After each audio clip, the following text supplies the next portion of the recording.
Kisah ini tentang seorang pria berumur 92 tahun. Ia punya selera yang tinggi, selalu percaya diri, dan bangga akan dirinya sendiri. Setiap hari, ia berpakaian rapi, dan rambut putihnya selalu tertata dengan sempurna.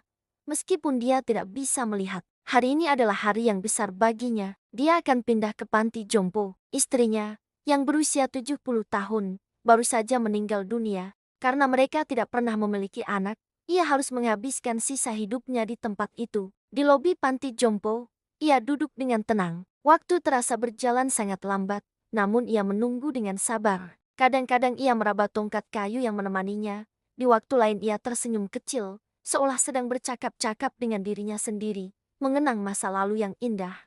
Senyum itu menyimpan banyak cerita. Setelah menunggu beberapa jam, seorang petugas akhirnya datang menghampirinya. "Permisi, Pak. Kamar Anda sudah siap," kata petugas itu dengan ramah. Saat berjalan di koridor yang panjang, petugas itu mencoba menjelaskan seperti apa kamarnya. "Pak, kamarnya cukup kecil dan sederhana, tidak banyak perabotan di dalamnya. Hanya ada tempat tidur, lemari kecil, dan sebuah jendela," katanya. Mungkin sedikit khawatir pria itu akan kecewa. Namun, di luar dugaan, pria tua itu menjawab dengan antusiasme yang luar biasa. "Saya menyukainya," katanya. Suaranya terdengar gembira seperti seorang anak kecil yang baru saja diberi hadiah seekor anak anjing oleh orang tuanya. Petugas itu sedikit terkejut. "Pak, Anda kan belum melihat kamarnya sama sekali. Mungkin sebaiknya tahan dulu komentarnya sampai Anda melihatnya sendiri," katanya sambil tersenyum. Pria itu berhenti sejenak, lalu menjawab dengan mantap. "Itu tidak ada hubungannya," katanya. "Kebahagiaan adalah sesuatu yang kita putuskan dari awal. Apakah aku akan menyukai kamarku atau tidak, itu tidak tergantung pada bagaimana perabotannya diatur, tapi bagaimana aku mengatur pikiranku sendiri. Dan aku sudah memutuskan dari awal untuk menyukai kamarku." Ia terdiam sejenak, seolah mengumpulkan pikirannya, lalu melanjutkan dengan suara yang penuh keyakinan. "Keputusan seperti itulah yang aku buat setiap hari. Setiap kali aku bangun tidur, aku memilih untuk menyukai apapun yang Tuhan berikan kepadaku hari ini. Aku punya sebuah pilihan. Aku bisa saja menghabiskan waktuku di tempat tidur, hanya untuk meratapi dan menyesali berbagai kesulitan yang terjadi padaku, karena ada bagian tubuhku yang sudah tidak berfungsi dengan baik. Tapi aku tidak mau memilih itu. Setiap hari adalah sebuah hadiah.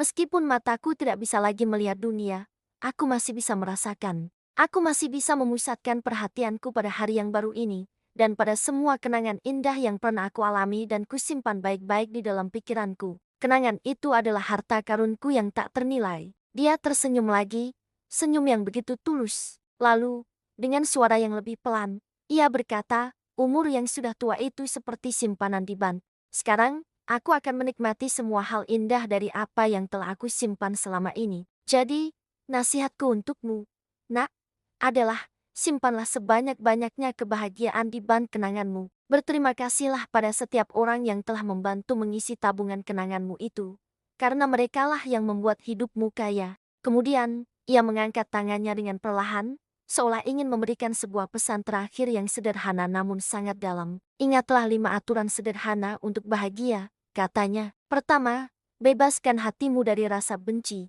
Memaafkan adalah kunci kedamaian. Kedua, bebaskan pikiranmu dari segala kekhawatiran yang tidak perlu. Apa yang akan terjadi, terjadilah. Ketiga, hiduplah dengan sederhana. Kebahagiaan sejati seringkali ditemukan dalam hal-hal kecil. Keempat, berilah lebih banyak. Memberi akan membuat hatimu lebih kaya daripada menerima. Dan yang kelima, jangan terlalu banyak berharap dari orang lain, tapi berharaplah yang terbaik dari dirimu sendiri." Ia berhenti sejenak, menarik napas panjang, lalu menutup pembicaraannya dengan senyum yang hangat dan menenangkan. Kalau kau bisa melakukan semua itu, maka setiap hari akan menjadi hadiah yang berharga, sekecil apapun ruang yang kau miliki dalam hidup ini.